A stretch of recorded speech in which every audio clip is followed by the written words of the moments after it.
make light of Pocket's part either, because he might be listening for that matter. No, he put a lot of effort into that and a lot of thought. It's funny when you watch the movie. If you watch the movie, there's this part where he's going up the stairs with the prop cane, and the prop cane bends. And Pockets would never do that because he's got a threaded rod all the way through it. So I think you should send an email to the prop maker and be like, I think you need a little help on your props. That's interesting. I didn't know that part about it bending in the movie. Well, they probably cast like 20 of them from resin. Exactly. Nice. So yeah. I guess with that, like, one question I kind of was thinking about for you is, you seem, extremely good at being on camera and stuff like that. Did it take you a while to be comfortable with things like, like dressing up like the guy from Jurassic Park, or is that kind of something you're more naturally comfortable with, or is that something that took a while with making videos and stuff? So, that's a good question. The truth of it is, if you watch my old videos, I was never on camera because I didn't want to be. And I worked really hard not to put myself on the screen. And, but it's easier when you are playing a character, right? So I did theater in high school and college, and you don't have to be yourself. So when you're somebody else, and they say, oh, that guy looks goofy, you're like, yeah, well, I was pretending to be somebody else, so it's okay that guy's goofy. That's not really me. I think it's harder when you put yourself out there as just, a raw human being, and somebody says, wow, your face is ugly. And you're like, oh, okay, well, that's actually my face. That's nothing too bad. I can do about Sorry you feel that way. Thank you so much for the comment. Yeah. I really appreciate you watching. That hurts more than just being like, well, you look stupid in a dress. You're like, well, I mean, I'm a guy in a dress, so what do you want? It's okay. I appreciate your way of dealing with trolls. You just you highlight them and put them on the top usually, or at least sometimes. That's a good way to do it. I mean, I honestly don't get a lot of trolls. So, and I think a lot of that. Well, that's one of them. Oh, they said somebody wants to talk to me. Oh, I'm not answering that. well, if it's Jimmy DeResta, please for me. answer. Or it's somebody famous. somebody calling to tell you about how much they hated your last video. I think it's a troll alert. How did they get my number? Could be your accountant. That deal with this big tool company came through. Yeah, certainly not. That's definitely not right. So yeah, I don't actually get that many trolls, and I think it's just because I don't engage them, and that's what they want. Jeremy, right. You've got kids. I don't know, Max, if you do or not. No, nope. Okay, well, here's the thing about kids is when they want attention, sometimes they say crazy things because they want attention. And if you ignore them, the things tend to get more and more crazy. Oh. And I feel like a lot of ways that's all the things that a troll does. They're basically just trying to get your attention. Hey, you're stupid. You're ugly. You're dumb. I hate this video. And then you say, what's your problem? And they go, I love your videos. Please keep making them. Wow. What are you doing? Yeah, you just want attention. So just give them attention, If somebody says something naughty in the comments, I usually type out the word giggle below it, and nice. Give them a little heart. Let them know you're a naughty person. Good job. And they tend to go away. I don't think I ever had a troll, but then I don't have that many comments as you. So I had no negative experience there. I've had a couple of negative comments. I had That's one good. on my strand beast that I made. They said, this is so terribly engineered. And I didn't care about that because I knew that wasn't the truth. But then somebody said something about how my manner of speaking was so annoying they had to turn the video off. And I was like, oh, that kind of hurts my feelings because, well, I can see that maybe being the truth. But then I looked at, I was searching for some other stuff and I saw something by Pocket. And he'd done something kind of similar. And the same guy or girl, I don't want to be sexist, I guess, he says something terrible in his video too. I'm like, well, I guess this guy's just kind of a terrible jerk. person. Or he just had a terrible morning, I always think true. if people do this weird stuff where you just think, oh, he's a jerk, maybe he just had a bad day. You never know. Oh, it's entirely possible. Yeah, it's entirely possible. And I think a lot of times that we make trolls, if you instantly, and somebody says something that maybe isn't negative, but is like constructive criticism, and you instantly attack them, they're going to come back with an attack. Yeah. You know, if somebody says, "Oh, I think that would have looked better in yellow," and you say, "You stink, get off of here," instead of, "Oh yeah, I like yellow," you know, then you've basically made your own troll, and I see that happen all the time. So that's true. I've got this one video where I made an anti-backlash nut. So it's just a piece of plastic melted around the lead screw. So since it's in perfect contact with all sides of the lead screw, with all surfaces, I say it's anti-backlash or zero backlash, because I couldn't measure any backlash. And everybody tells me, this is not anti-backlash, this is not zero backlash. Well, certainly it's it's better than nothing, right? Well, I think it is. They think it's not, but for them it's really important to say that it's not. And somehow for me it's important to say it is. So even though it's not really important for anybody. Why is it important? Well, you know, that's the question. So what I do sometimes is I'll type out my response that I want to say, and then I'll go all the way back to the beginning of the sentence, and I'll type, "You're right, comma." And so I kind of like, yeah, you're right. And then I tell them, well, this is why I think the way I think. Nice. It seems to diffuse it. And they come back and go, okay. I hate to keep going back to Pocket 83, but I'm sure you've seen that video he made where he just starts reading the trolling comments, and it was just so, I don't know, it was just so hard. I mean, I don't want to say harsh. I was laughing the whole time, but it was just like, this is hilarious. He likes it. You know, I just think about like him versus you. You know, you're a little more like, I'm really nice to the trolls, whereas, you know, maybe you're right. Maybe he likes it and he just says, well, I'm just gonna. It's a sport for Pocket. He loves it. He gets up in the morning, he cracks his knuckles, and he's like, who am I gonna fight with on the internet today? And Pocket wins. I mean, at the end of the day, he's got the time to, you know, write 4 paragraphs back to some guy. Yes, because the others are exhausted. Exactly, it is. It's a war of attrition. It's like this boxer that stays alive for 12 rounds, you know. He never lands a hit, but... Pocket is the Rocky of troll comments. That's true, because I mean, I guess if you started writing, you know, you wrote something sensical to begin with, and then you could just like copy and paste stuff, you know, enough stuff that, you know, past 2 pages, nobody's going to read that. They just assume, well, I guess they won the argument. Yeah, all right, this one's yours. I'll come back next week for your next video and try again. Just a little disclaimer, we still like Pocket very much, and we love to have him on as a guest again. That's right. But yeah, I mean, you absolutely. He's been on my sidebar for years. I just saw your video, and you've got a Pocket 83 button on your bandsaw, I think. Yeah, I've got one on my fridge, too. Yeah. Oh, wow. Nice. That's a special kind of love. Having it in your house, not just your workshop. There it is, yeah. When did this thing started to happen, that everybody had stickers from everybody? I don't get this. Oh, the Pokemon thing? I have no idea. No. Pokemon, no. That's what it is. But tell me about the Pokemon thing. That sounds interesting. Well, it is. It's the stickers is the Pokemon of the woodshop YouTube channels. You got to get them all. It's something you collect. Okay. Oh, right. That makes Yeah, I didn't get the reference to begin with. But yeah, sorry that's about that.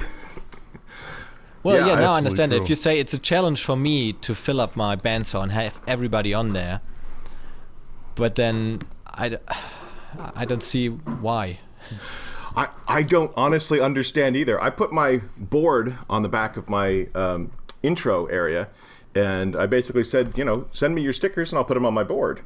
And I got inundated. I got a box full of stickers that I can't find a place for. So, you know, I feel bad for everybody who sent me one that I don't have a place for. They're just sitting in a box. I found a place on eBay that sells you random stickers, and you can get like 500 random stickers, and you don't get the same one twice. So this is for people that want to cover their whole car with stickers. That would be awesome. That sounds interesting. There's a car that drives around here that the person has covered the entirety of it with plastic figurines. You know, like little plastic Barbies? toys. No, smaller, like little dinosaurs and Pog Men and like, you know, Muscle Men, and it's just the entirety of the car is covered in it. I could totally see a sticker super car. ugly. It is super ugly, but you always see it when you're driving around town. You're like, oh, there's the figurine car. They're going to McDonald's. That is funny because it's like if you have a normal car, just let's just say a gray Civic, nobody knows if you're driving around. But if you have like something a little bit more, I don't know, like an orange Bronco with the back cut off or something, it's like, oh yeah, there's Jeremy. I mean, it wouldn't be Jeremy because I don't have one, but if I did, I suppose I would. We have that here in Germany with American cars. If you drive an American car, like a Mustang or a pickup, you're straight away they say, "Oh, you're an idiot." In Germany? Just for driving that car. Oh, really? Yeah. It doesn't apply to Ford because somehow the Germans are convinced that Ford is a German company. You can have a Ford just as well as a German or a French car, but you can't have a Mustang. But I can drive a Peugeot. And you can't have a pickup. You can drive a Peugeot, or a Citroen, and nobody would notice. Yeah, nobody would blink an eye. But if you drive a Mustang or pickup, you're an idiot. Wow. I couldn't imagine being a homeowner and not owning a pickup. I mean, how do you get plywood to your house? Well, ask Jeremy. He's American. He doesn't have one. Yeah, well, I had a... No, it's... yeah, Max is I'm right. sorry, I have to go. Hang on, I got to go. All right, so let me explain myself here. I had a Tacoma and a Acura TL, which is a 2006 TL, so I'm not I guess there's no new TLs, but anyway, and then I had kids. I'm like, well, I probably need to get a minivan, so I basically traded the Tacoma for the minivan, and you can get quite a bit of wood in the minivan if you need to, if you're just okay with it just being a sacrificial car. I guess that's the word. So the van takes the place of the pickup. Exactly. Okay. So and I've got a trailer, so I just hooked it up to my mom's car and. It's all sorted. I can get wood. Yeah. I like the Mustang. Like, if I'm in America on holidays, I would get the Mustang. No question about it. But then here in Europe, it's just too flashy. You can't drive it. Really? Compared to all the other cars. But especially like a red Mustang, we don't have red cars here. It's too flashy. Everybody drives gray and silver. What about an Italian supercar or something? Can you drive that? What about Italy? Is that okay? I mean, they produce flashy, crazy cars. They're different flashy. The supercars in Italy, they're Italian design. It's still more modest than a Mustang, I think. I'm gonna have to just completely disagree.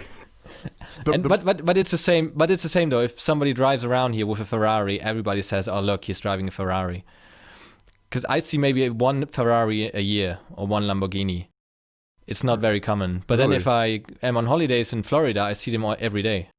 It's funny. There's actually I think it's a Ferrari dealership, maybe 5 miles from me. I've never been in there because I don't think they'd probably be like, what are you doing? Can we run your credit check or something? I don't know. Because I can just imagine coming home with a Ferrari one day and my wife says, what are you doing? Are you going to park that next to our minivan? Or That's hilarious. 2006 Acura? I guess I just thought they were everywhere. I live in Northern California, and it's not unusual for me to see, really flashy cars. I drove to work yesterday with a Maserati behind me the whole way, and, there's Teslas on the road, and Lamborghinis, and, not unusual at all.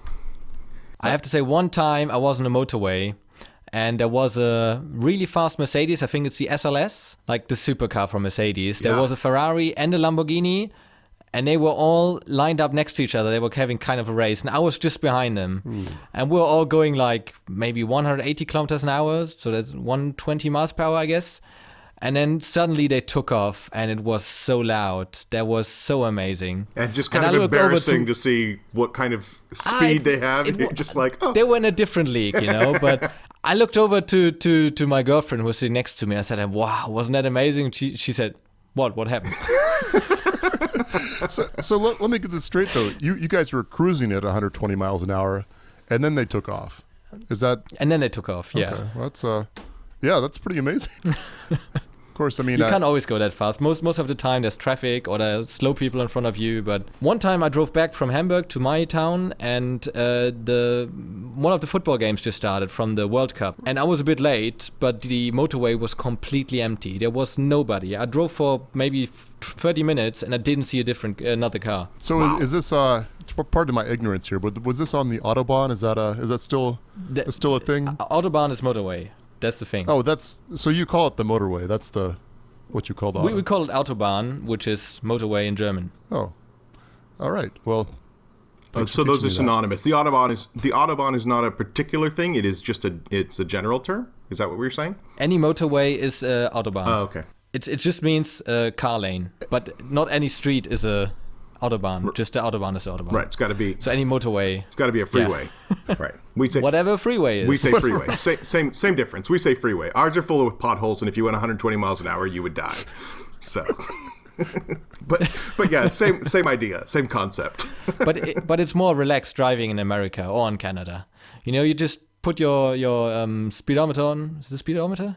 No, what? The cruise control. Finger cruise control. You put that on. You lean back, and you don't have to worry about anything, and just can keep going for hours. In Germany, it's much more stressful because there are people behind you that want to go really fast, or you want to go really fast, and there are people in front of you that go far too slow. So it's more stressful here. I don't know though. I mean, you get around Atlanta and some of the bigger cities, it's pretty. I mean, I wouldn't dream of driving in like New York City or something, just because it's. But I don't know. I think you're referring to something a little bit different. Yeah, he's talking about the country. Yeah, you come to San Francisco. You want stressful? You drive in San Francisco for like 5 minutes and see if you just don't start crying like a little baby. I imagine San Francisco is full of Ubers and Teslas, and that's what I think about San Francisco. And hills. And yeah, lots of people not figuring out how to use a clutch and rolling back into your car. And yeah, it's a nightmare. It's a nightmare place to drive. Man, this is starting to become a episode of Top Gear. Grand Tour now. Oh, Grand Tour, yeah. You know, that's funny because I actually had lunch and I watched that while I was eating lunch like 30 minutes ago. So maybe I'm channeling Jeremy Clarkson. So I think that could very well be the case, yeah. I've been in England for 7 years. I never met any of them, unfortunately. That would have been really cool. That would be really cool. Just seeing them one day, just on the motorway, just driving by in their silly cars. Yeah. It's I guess that question. It's like you do they're like, oh well, we're getting fired from Top Gear, and then they do the Grand Tour, which is the exact same show except they don't have Stig anymore. It's like how are they able to do this? But I guess I heard somebody say. I really hope. Oh, go ahead. I really hoped the Grand Tour would be completely different. I really hoped it would be, more natural, less scripted. Because I think an adventure is only an adventure if it really happens. If it's scripted, it's not really an adventure. Like, I can be as imaginative as I want in my head.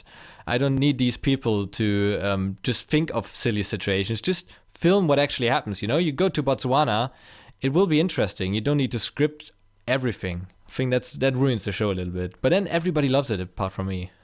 Yeah, I love it. I've watched every episode of Top Gear and then the Grand Tour. And I'm not a car guy. Like I'm not a car guy. But I love the show. And I think a lot of what they do applies to just making videos in general, which is that they're not out to explain how a car works. They don't really want you to buy any of the cars that they're showcasing. It is an entertainment show that happens to be centered around cars. No, so, I agree with that. Very true. Very true. And in my mind, that's kind of what I do on YouTube. I'm an entertainment show that happens to be in a workshop, but I'm never going to stop and explain to you how a joiner works. I'm never going to explain how a lathe works. I'm never going to take the time to tell you this piece is this so many centimeters long and this piece is, so many inches thick. That's just the backdrop for the entertainment show. It's interesting. I can totally see that. But if I look at your channel, you say it's a wood shop, but are you really a wood shop anymore, or is it is it a resin shop? Well, shop. I have woodworking tools. It is a wood shop, but and I do things with wood, but yeah, I guess I'm more of a resin channel than anything else. I definitely enjoy working with resin. I think it's really fun and very versatile. So, can you tell us how this all started? How you got into doing videos, or you probably started working with wood, right? So this all got started because we were in this house and Mrs. Brown said to me, "We need a bookshelf for this space under our kitchen, under this kitchen return." And I went, "I can make a bookshelf." And I went down to the store and I bought all the parts, and I came back and I built the ugliest, misshapen, out of square bookshelf you have ever seen. And I was the most proud father in the whole world. You know, I would grab people off the street, bring them in, and look at my bookshelf. Look at that. You see how it fits right under that space where she said it was supposed to fit? and you know, it was perfect. The shelf bowed down when you put too many books on it. It was awful. It was the worst thing ever, and I loved it. And I went out to the garage every day, and I started buying more tools, and I just started getting better and better at doing things. And then one day, somebody about 30 minutes away put a lathe on Craigslist for free. Really? And I was like, I need a free whatever that thing is. I don't even know what that thing is. And I drove down there and I picked it up and I started turning, and I started making pens and bottle stoppers and bracelets, and I started selling them. And I have yet to be productive again. I haven't made anything for our house. I haven't made anything useful since I got a lathe, but it is so much fun. So you did start selling these though. Did you make some money at it, or was it kind of a more hobby? Can you make money with selling your own stuff? I made a lot of money. I'm really wondering. I made a lot of money. Really? Yeah, I funded my workshop. So I was selling and making maybe hundreds of pens every month, and selling them in local shops.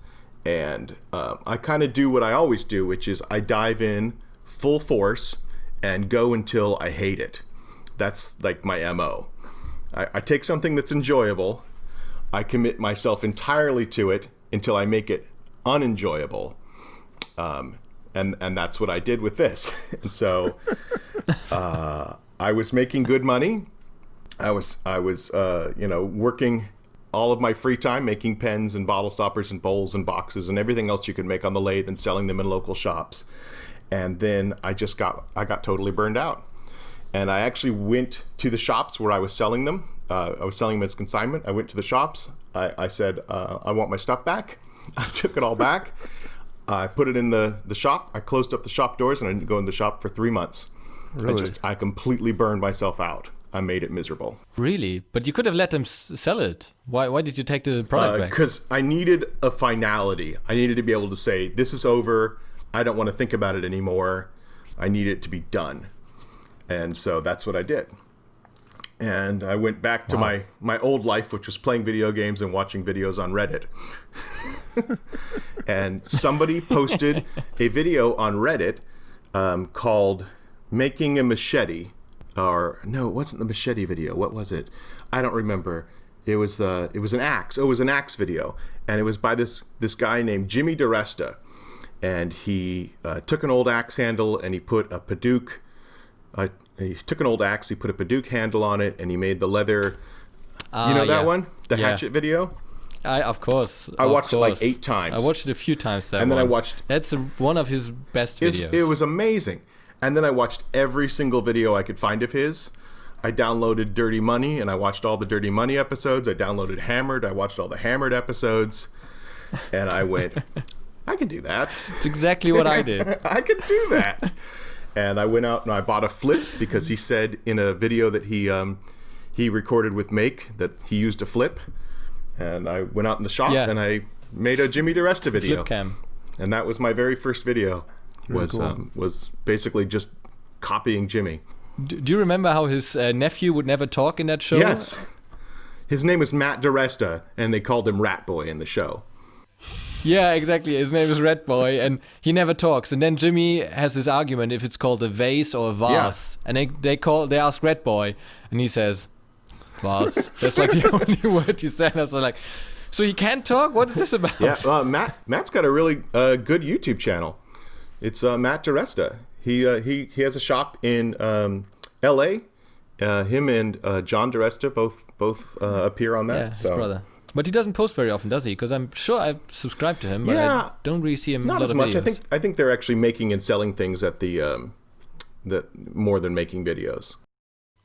At the flea market, Exactly. I know. Their job is going around New York City, finding scrap garbage, and then selling it on with a bit of a But profit. they're actually on the other coast now. They're on the west coast here on my side. The bad side, I guess. So anyway, or yeah. the good side. That was the premise of the TV show, for those that don't know. Oh, right. No, it's funny. We've got a real worldwide podcast going on here, I guess. I actually wanted to learn Japanese because I thought there's such a big culture over there, and all the stuff that's going on in our side of the internet, the English world, they must have the same in Japan. So I thought I should learn Japanese to just get to know the people there, and there must be makers there as well. Oh, sure. Yeah. And this whole maker community, but they're separate, Yeah. Japan's got amazing artisans. And what's cool about Japan is that the government actually designates individuals as national treasures. So they'll actually get funding depending on them being able to make this certain item. So if you do that, if you do a search, I think they're called national treasures. And it's one artisan who's amazing at making these wooden dolls. He'll become a national treasure, and he gets an apprentice so that he can teach that to someone else coming down, so that technique isn't lost. They're really good about that. Wow, That's amazing. I guess I never thought of that, but that makes sense, I guess. Just they're trying not to lose those skill sets. Sure, yeah, you can think of some stuff. What is it? I guess glass grinding. That's going to be, some stuff like making neon signs and glass grinding, stuff like that. That's very much an artisan thing, and you can't really. Or we haven't figured out how to mass manufacture it, and it's kind of hopefully stuff like that won't totally die out as far as the knowledge goes, at least. Right, exactly. And then there's other things that have become mass produced, and so there isn't a market for it. Even though we can say as makers, the artisan version of this is so much better than the machine version of it. There's not profitability in it. yeah. And so the skill set dies away. Yeah, I think about you go to the store and you buy, say, like a folding chair for $15, and I just sometimes you think, well, if I had to make that myself, how much would that cost? Time, materials, whatever. It's like, well, a couple $100 at least. Mm-hmm. But it's Right. It's amazing what we can make mass manufacturing wise. Do people sometimes ask you if they can buy the products that you made? All the time. And what do you say? Yeah, all the time. I don't do that. You just say no. I don't do that. Yeah, I mean, you heard my story, and the truth is, I don't want to go back down that rabbit hole. So, But I mean, if I give something away, that's my choice. But if I'm beholden to somebody to make something for them, then that becomes a stress, and I don't want any more stress in my life. All right, well, So, let me ask you this, and we can edit it out if you want me to. But let's say I have $20,000, and I say, Peter, or say $50,000. I'd like your pancake frisbee. You exchange that. Would you do it if the price is right? Absolutely. Okay. Yeah, if I didn't have to make a special one, absolutely. Okay. I mean, the one I don't think I have that cash to spare. Just to clarify. I don't think it's worth it. But yeah, so I actually had somebody email me. I made a micarta pen, and it was basically all these pieces of colored paper. I squished them together. I turned them on the lathe. I made this really pretty pen. And I had a lady email me from Texas saying, I would love one for my boyfriend for Christmas. Can I buy one from you? And I said, no, I don't sell my stuff. And she was just like, oh, that makes me sad. I'm all, just give me your address. I'll send it to you. I don't need it. I'm not going to make another one. I mean, I'm not going to keep it. So yeah, you want it? You can have it. I've done that really nice a handful of times, and it's not. Well, yeah, but I guess it doesn't hurt me. It doesn't do anything. The product's already been made. The product was the video. The object is a byproduct of my main product. Sure. And I have a box full of these byproducts that I don't know what to do with. Well, give them away to your Sometimes I'll take them out and subscribers. show people. Yeah. Yeah, but then Do a charity But auction. then what happens is that there's stress on top of that. So, you can't just do giveaways on YouTube because there's rules in some countries like Denmark that if you do a giveaway, everyone has to be a winner. And I was like, okay, well, that's not going to work. There's these unusual international rules, and YouTube is beholden to some of those. So, that's so they really don't like weird. it when you do giveaways. And I tried to do giveaways on Patreon, and I got an email from somebody at Patreon saying, yeah, you're not allowed to do giveaways on Patreon. And I said, oh, I didn't know that. They're like, yeah, it's called gambling and we don't allow it. I'm like, oh, okay. So I don't do giveaways on Patreon anymore. You know what I did when I was at university and I had food that was gone off and I wasn't going to eat it anymore? I didn't put it in a bin. I just put it in a corridor, and it was always taken by somebody. They probably Maybe thought I it was should still just put good. stuff on the street. Yeah, just put it on the street. I don't think they ate the stuff. They just thought, oh, it's free stuff, and then I took it home. Then I discovered, oh, it's gone off, so they threw it away. I had a friend, and he grew up right around LAX, right around LA Airport, and they used to try to. He was talking, and he's like, I'm trying to sell my couch. No, come on, Peter, take a breath. He was trying to get rid of his couch. So he put it on the street with a sticker that said free, and it was on there for a week, and nobody took it. And his friend said, you don't put free on it, you put $100. $5, yeah. So he changed the sign to $100, and it was gone the next morning. That's ridiculous. Well, somebody thought it had value, so they stole it. Oh man, that's interesting psychology experiment, I guess. Now speaking of money, now you actually have I don't want to say real job, but a 9-to-5 job, correct? Is that right? I do. So yeah, absolutely do. I have a 9-to-5 job that I've been at for 13 years, and I will be there until I retire. Really? Because it has retirement, which is something that YouTube doesn't. So So what are you doing? I'm a network guy. I'm a computer network engineer. So do you work from home? No. I have to put on pants and go to the office like a grown-up. Yeah. so where do you find the time for such a your YouTube channel and such? I mean, YouTube is done on weekends and after hours.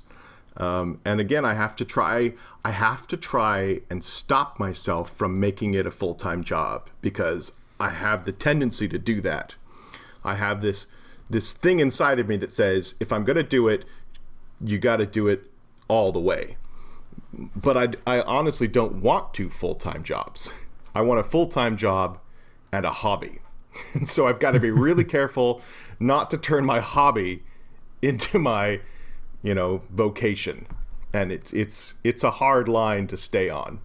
Oh no, I know what you mean. I mean, I started writing and doing, some, not really like you, but doing writing on the side, and that was a hobby, and I enjoyed it. And then, eventually got to the point where it's like, well, I got to choose one or the other, and that's what I chose to do. That and podcasts, YouTube videos, whatever, kind of whatever pays the bills.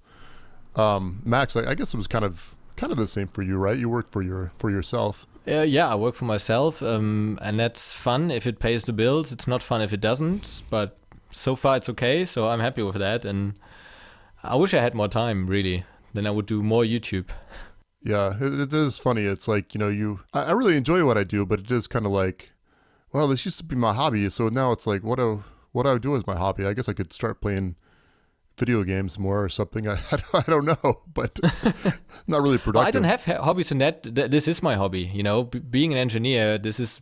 I live for this. This is my hobby and my job, and I would do it for free. So for me, it's not a trade-off between working and doing stuff that's fun. That's true. It's a weird thing though. If somebody says, tries to get me a Christmas present or something, all the stuff I want is stuff for my business. So it's like, what do I say? Which New was tape awesome. dispenser. What's that? Yeah. A new tape dispenser. Yeah. Oh, I'd like a new chop saw, but it's like, well, crap. Well, I can get a tax deduction on that, so I don't want. I'd rather buy it myself. Yeah. Yeah. Please give me a saw and a receipt as well. Yeah, that's right. So you guys are both full-time makers, content creators. Is that what I understand? Well, no, we're not content creators full time. That's just for fun. I think YouTube paid me $30 last month, so. Oh, things are getting pretty serious. I spend more money on light bulbs for YouTube than I get from YouTube. Yeah, well, you have you do a lot of RV stuff, right? Equipment for RVs. Is that your main business? Yeah. I make drawers, aluminium drawers for RVs. That's my niche. Nice. And then I do a lot of writing for, well, as you know, I did some writing for Make and some various other publications. That's kind of what pays the bills. And then I'll do YouTube videos too. But, my pay rate for the videos themselves is probably comparable to Max or slightly lower. So that's not more of a, I don't know. I think it maybe gives me some credibility as far as being able to write about this kind of thing if I didn't actually do it. I mean, who am I to say, well, you should do this way or this that way, or not that I'm giving people advice necessarily, but it is nice to say, okay, I've done this. I know how this can be explained, or this can be explained, whatever. If that makes sense. It makes a lot of sense, yeah, to actually go through the process and do it. And YouTube is evolving, Any channel is one video away from becoming crazy popular. That's just the way YouTube works. Yeah, I guess that's true. That's nice to hear. That's very motivational. Oh, I mean, that's the truth of it. That's how my channel, I just happened to hit that. Which video was it for early. you? For me, it was a video called The Colored Pencil Ring. And I was just making videos and getting a handful of views for each one. And I made this colored pencil ring. I posted it on Reddit. And it went to the front page of Reddit and became a viral video. And within a few days, I went from 500 subscribers to 11,000 subscribers. And wow. I've just kind of been on a roll, and it's taken 4 years. That was 2013. So, wow. it's a long journey, but that was my start. That was my kickstart. Sure. And now you're up to what, 555, I think? I think I just checked it before. Nice. Yeah. It was 500,000, which is just a bonkers thing to say. But those aren't subscribers aren't viewers. That's a vanity number. That's a pat yourself on the back number. My viewership is probably about half that, around 250,000. Oh, well, that's not much at all. I think. Well, that's as many people as there are in my town, I wasn't trying to diminish it. I was just saying, you can't look at a channel and say, oh, that channel's a million view channel. It's not. They've got 1 million subscribers doesn't mean that they get that many views. No, yeah, you're absolutely right, because it's like my channel is quite a bit smaller, but look, okay, I put out this video, let's say you got 1,000 subscribers, you assume 1,000 of them will watch it. Then you look at your stats, it's like, well, I got 7 views from notifications, so that's not quite what I expected. This is going good. We're on our way. But Jeremy's got crazy viewership numbers. It is. I'll agree. My viewership numbers are crazy, for better or worse. It's I guess with YouTube, a lot of the videos that I put out made no sense out of context. They were more like, okay, I can host videos for my blog here. So they might, get 10, 20, 30,000 views. I mean, not consistently, but many of them had quite a few views, but nobody subscribed to it because, well, it just doesn't make sense. But then, so that's kind of, I guess my number of views is a lot higher than you would think for my low number of subscribers, if that makes any sense. Yeah, it makes a lot of sense. And all of those numbers help, building a channel. They all matter in the end, as far as YouTube is concerned. Just like any marketing, give out some stickers. The sticker will land somewhere and somebody will know this brand, even though they don't even know anymore where they have the sticker from. But once they see your brand again, they say, oh, I've got a sticker from this guy. Sure, they might have seen it in Peter Brown's this box, company, in his box in his basement or whatever, right? No basements out in California, but yeah, I got a box. Okay. So Peter, when you're making a project, how does that come to work? You have this idea, or today I'm going to dip cotton balls into resin, or where do you get your inspiration from? I mean that's the answer, right? Even hearing somebody say it out loud makes me feel silly inside, just because it sounds so ridiculous. But yeah, I mean that's basically what happens. I'll wake up in the middle of the night, I'll say, "Oh my gosh," and Mrs. Brown will look at me and go, "Oh no, what is happening?" And I said, "I'm gonna make a pancake into a frisbee." And she's like, "Okay, go back to sleep, Peter." No, that's good though, because if you bug her about it Because usually I'll think of stuff in the night and I'll forget about it by the next day. But if you bug your wife about it, maybe she'll be like, why were you bothering me about that stupid thing last night? And like, oh yeah, I remember that. Whoa, that's right. The other place that I get ideas from is my comment section. I think the comments on YouTube, I read every single comment on YouTube, for better or for worse, whether or not that is a huge waste of time or not. I think it's important that if somebody felt like they needed to write something, that I should be able to read it. Okay, then you probably read that on your last video I posted you should dip tampons in resin. Yes, I did. I totally ignored that. I totally, absolutely read that. And we're not doing that. But I mean, it's basically cotton, so I can't respond to them all. So, it's hard. I haven't been able to respond to them all in a while. But the comments are amazing. The amount of ideas, even crazy ideas that are good ideas, are amazing. And it is a gold mine that should not be ignored. And the other thing is, people love when you do something that they suggested. Sure. That's the point of this platform. If we're not going to respond to our comments, if we're not going to show our viewers that we actually listen and appreciate their input, then why are we on YouTube and not just, broadcasting on television where nobody can respond to us? That's the point of the platform for me, is being able to have the back and forth. So you must have a list of ideas, I guess, or have you got ideas that you want to do one day but you can't do it yet because it's just so big? Yeah, no, the pancake was on the list for a year and a half. Oh, wow. I would have done it straight away. It's such a good idea. Yeah. Yeah, but he has so many other good ideas. You just don't, I suppose. I see. So the pancake is not cast in resin. The pancake is the resin. Right. It's been stabilized. And so that's the reason it worked. Okay. I tried to do this when the idea first came, was first posted on my channel. It was back in November of last year. And I immediately made a pancake the next morning, and I tried to soak it in resin, and the resin wouldn't permeate in. It wouldn't get far enough into the pancake to actually preserve it and hold it together. By putting it in the stabilizing chamber, it soaks into all of the individual holes and pores, and it becomes rigid in its structure. It fossilizes this thing.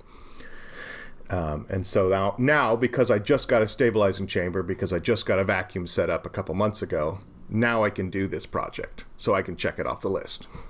But then if you bake it in the oven afterwards, the resin, wouldn't it take on the form from wherever the pancake touches the oven? No, it didn't. Okay. So we have to wait for the video. Yeah, it didn't. But it definitely darkened it. I mean, you can't put bread in an oven and not make toast. So I definitely did get a toasted pancake, but I think it'll still turn out. Nice. Well, that'll be a fun one, I'm sure. So that was your progress for the week, I guess. Yeah. Because we've got this section where we talk about progress. Yeah. Now, what about you, Max? What have you been working on this week? I've been doing not that much for YouTube, but I just received the motor and the ESC for my electric hydrofoil.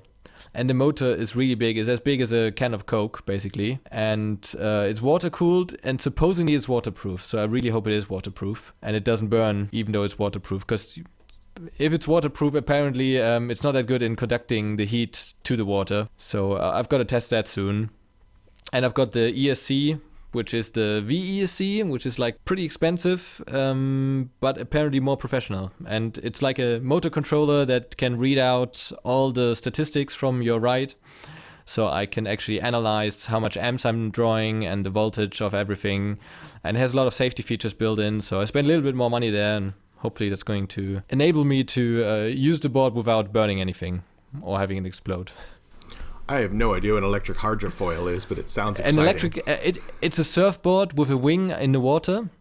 So underneath the surfboard, there's a wing, and the wing goes through the water, propelled by the electric motor, and then you get lift and you rise up out of the water. So it's like flying. I've absolutely seen those. I absolutely know what you're talking about. Okay. So instead of using wind, because I've seen those where they have a sail on top. So instead Yeah. of doing that, you're actually going to use a motor to generate the thrust. Exactly, and the challenge is to get a waterproof motor that's small enough but also powerful enough. And I've got this one here, and it's encapsulated, so nobody has used this yet, so I'm going to see if this works. The ESC, the motor controller, is really good, so this is not going to blow up. It's just the motor that's going to burn, if anything.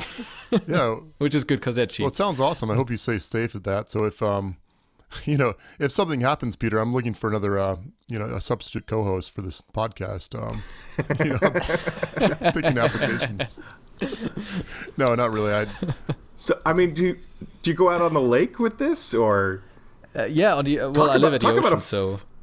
A flashy vehicle. You were saying how your neighbors don't appreciate flashy vehicles. Do they talk about you? They're like, there's some crazy guy out there.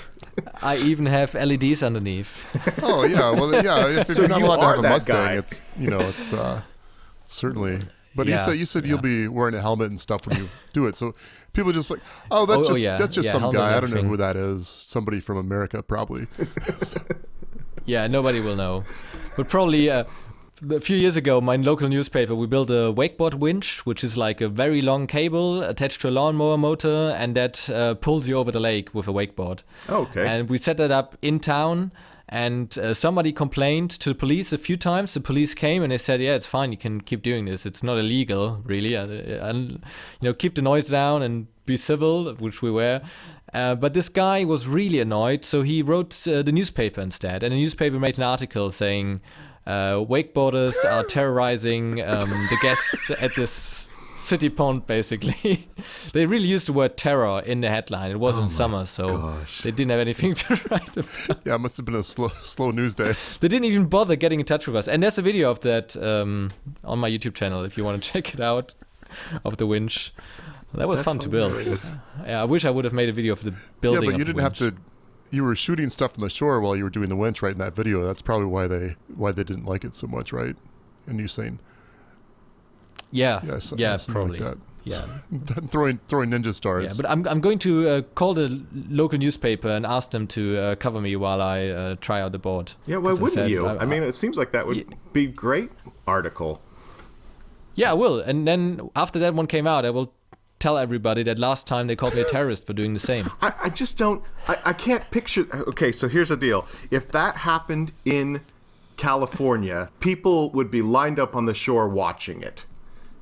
I mean, I They can't were. imagine anybody complaining about it. Everyone would have their smartphones out, filming it.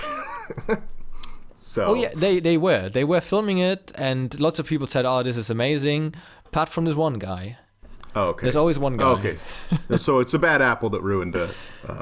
Well, the yeah, barrel. and the newspaper, they were desperate for news because it's a small town and they don't have much to write about. So Seems like they could have put a positive spin on things. Like, oh, It seems like they could have put a positive spin on that. local genius. well, built yeah, this- my friends, they were especially disappointed.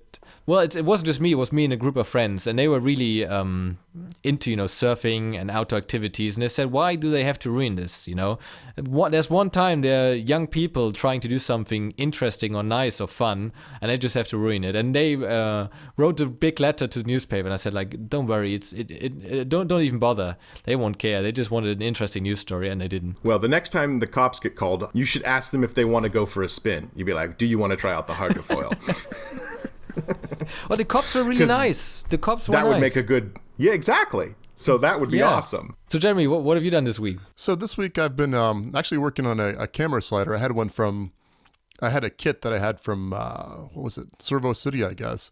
And it worked really well, but the problem was I didn't have a really good way to control the forward or backwards movement. So I was actually using a DC adapter or a wall wart, hooking it up with my hands and having it go one way or the other. So finally I decided I'm just gonna just bite the bullet and put a continuous rotation servo on it, get it to go, have some better controls in it. Kind of like a real dumbed down version of your slider that you made, a year or two ago? But the servo is much better. Yeah, I made the slider, but the servo motor is not right for a slider because it's choppy. Okay. And there are vibrations if you go at a certain speed. So I would do this with a servo or just with DC motor. Okay. Well, Which it's the servo is, so. it's a hobby servo turned into a continuous rotation. So it's people call them continuous rotation servos, but they're not. I don't know. We'll see how it turns out, but we'll see. if it's good or not. So, Peter, do you have a camera slider? No. You should. No, I do not. You should. I should? Oh, yeah, it's so nice when the slider just moves a few centimeters while your resin cures, If you time it right, nobody will notice, but they will notice indirectly. yeah, it is. They will just think, pretty oh, nice. this is some really good footage, but they won't know it. Like, See, I have never been that guy that cared about that. And not to diminish it from anybody else. It's just never been anything that has interested me. But I watch Frank Howarth, and he's got a lot of really amazing camera shots, and at the end of the day, I'm just like, I can't imagine putting the effort into that. And editing the time lapses afterwards. I hate editing. It is the least favorite thing of the whole process. My video style is based on my aggressive method of getting through editing as fast as possible. Well, why not pay somebody to do it for you? I'm using finger quotes. That's my style. Because now I've developed an aggressive editing style. And I don't want somebody to try to replicate it. And I don't think they'd bring the same anger to the editing room that I would. And so it would diminish it. It would be different. And some guys are like, you should use multiple cameras. I hate editing with a single stream of footage. I cannot imagine doing it with more than one. Oh, yeah, that would be annoying. Multiple cameras. I use multiple cameras every once in a while, and it is very annoying. So I wouldn't recommend it, I guess. Every once in a while, I'm like, oh my gosh, this shot's in focus. And I'm like, this is great. People are going to love this. You're totally in focus. So what kind of camera do you use? Do you use just a phone, or do you use a DSLR or GoPro? I have a Canon T5i Rebel. So I didn't know what kind of camera to buy. So I asked Bob, and I like to make stuff, what kind of camera he had. And then I went out and bought one. And I don't even know how to use it. I know it can do white balance. I know it can do all these things, but I've never changed the lens on it. I've never used any of the settings. I just press the record button, and then I press the record button again when I'm done. There are people that know how to shoot videos and people that shoot videos. Nice. Yeah. And then there are those that know both, and they're on Vimeo, not on YouTube. That's true. That's true. And I feel like artisan videos aren't as popular on YouTube as personality videos. You know what I mean? Yeah. Like it's not as important if something is beautiful on YouTube as if there's some content and personality driving the video. Which is why those daily vlog videos are like the top videos on YouTube. And I don't get it. I really don't get it. I don't like daily vlog videos. Yeah. I mean, that is the premiere of the channel, though, of the platform. That's the top of every. Even if I watch one of my favorite channels, which is Smarter Every Day, I'd say 50% of the time I'm looking at Destin's face. So he knows it. He knows that his personality drives the video, even if he's teaching me something amazing about how spaghetti breaks. I still get to see Dimples 6 out of the 12 minutes. Yeah, so somebody once told me, and he's like, not somebody who makes a lot of YouTube videos, but he's like, you know what? My wife watches videos, I watch videos, how-to videos. Basically, he told me he was sure that the people who watch him with no intent of making what you're doing are far outnumber the people that actually want the instruction. So that really kind of resonated with me, and I think that's, kind of what you're. That's true. Yeah. Yeah. I get a lot of videos like, I don't have a full machine shop, so I can make this. I'm like, this is just entertainment. You're not supposed to make what I built. Yeah. I'm always blown away when somebody's like, I actually made that. I was like, you did? Why? What are you going to do with it? So sometimes people ask me questions on Instructables, like really detailed questions. And then I know, wow, they're really making this. And then I always say, please send me a picture when you're done. But they never did so far. Oh, that's too bad. So maybe my Instructables are really bad and they give up halfway. No, they're good. I've read a bunch of them. Really? Yeah, you do a good job. Really? Yeah. You did research. I love Instructables. I spend a lot of time on Instructables. Very interesting. I never really did them myself, and I'm on it.